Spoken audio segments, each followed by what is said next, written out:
Happy Friday, everybody. Welcome back to Spectrum News 1. I'm meteorologist Robert Suhr with another check of your forecast and a look at that car wash forecast. And you know what? We're expecting great weather the next couple of days. So, yeah, if you've got plans to wash that car, you can definitely get it in.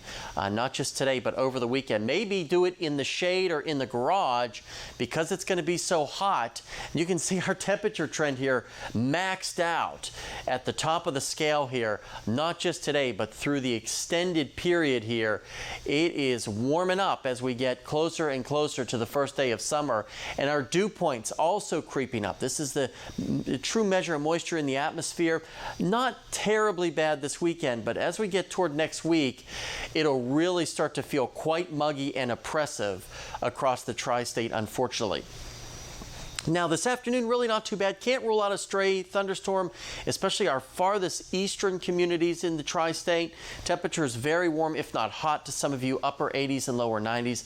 The storm chance will come with a sagging front that will very slowly sag its way through our area, and that's when it could touch off a very stray shower again, mainly across eastern sections. More importantly, behind it, we'll get another reinforcing shot of that drier, more refreshing air. Not necessarily cooler air, but just less humid.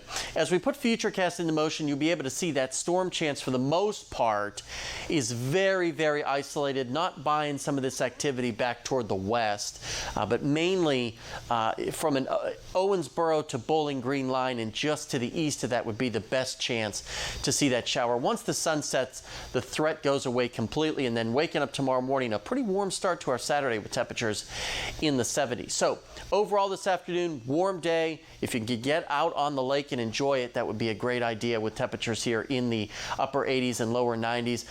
Mild yet again tonight, warmer than we've been the past couple of nights with upper 60s for our low temperatures, and that's the general spread here. You get west of Kentucky Lake, those low temperatures may not fall out of the 70s, and then the extended forecast is certainly a warm one with that humidity on the increase.